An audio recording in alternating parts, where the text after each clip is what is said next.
कभी हमें लगता है कि हमारे अपने, हमारे हितैषी, हमारे माता पिता को हमारे मन की बात ही नहीं समझ आ रही, जैसे उन्हें हमारे हर कार्य में, हर निर्णय में खोट दिखाई दे रहा हो।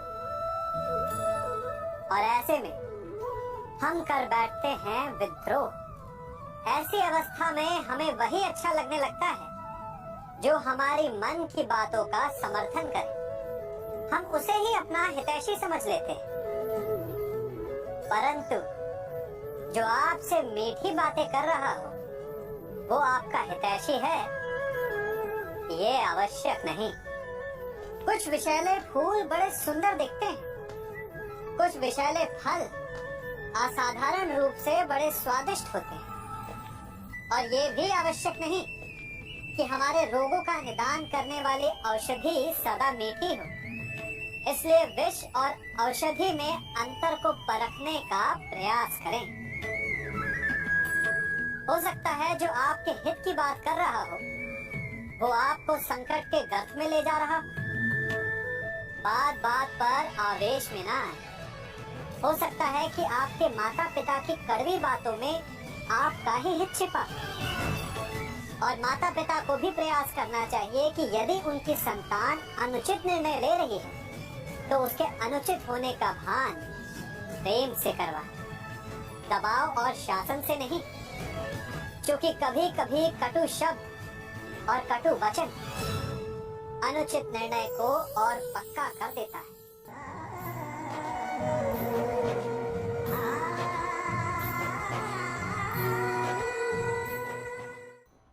जीवन में सभी केवल सफल होना चाहते हैं, केवल विजय चाहते हैं। कोई भी पराजित नहीं होना चाहता, कोई भी असफल नहीं होना चाहता, कोई भी नहीं चाहता कि उसके प्रयास व्यर्थ जाए। यदि एक दृष्टिकोण से देखा जाए तो ये उचित भी है, परंतु असफलता में भी एक अच्छी बात छिपी होती है। कैसे? मैं बताता हूँ।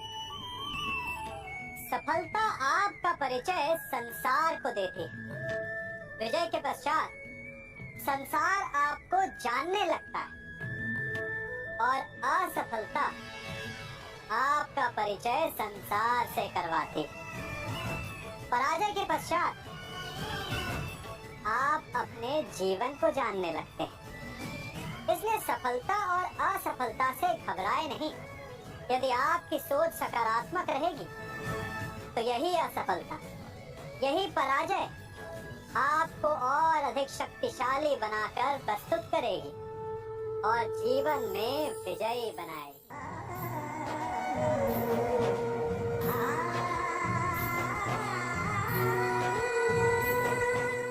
जब से ये सृष्टि बनी है, नदी की धारा और चट्टान के मध्य सदा संघर्ष रहा है, परंतु हर बार चट्टान की कठोरता को हारना पड़ता है, और नदी की धारा कोमल होते हुए भी कठोर चट्टान को काट देती है।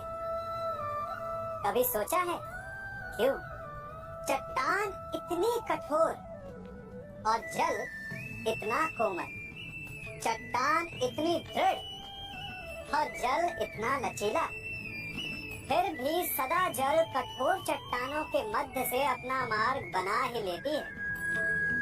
कारण केवल एक है, और वो है लगातार चलने की क्षमता। जल बढ़ता रहता है, चट्टान अडिग रहती है। इसी कारण जल चट्टान को काट कर मार्ग बना लेता है। इसलिए लगातार चलते रहिए, रुकिए मत, क्योंकि चट्टान जैसी हर समस्या को आप भी जल की तरह काट सकते।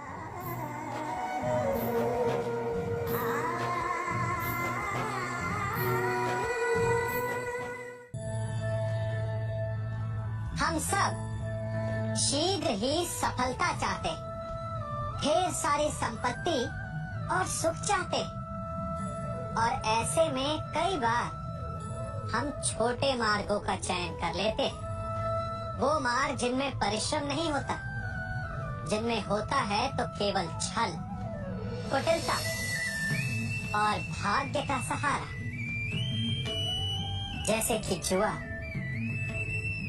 कोई जुए के खेल में धन लगाता है, कोई दाव लगाता है और ये भूल जाता है कि जुआ ऐसा दलदल है कि जिसमें एक बार गिरे तो सर्वनाश से पहले निकलना असंभव है।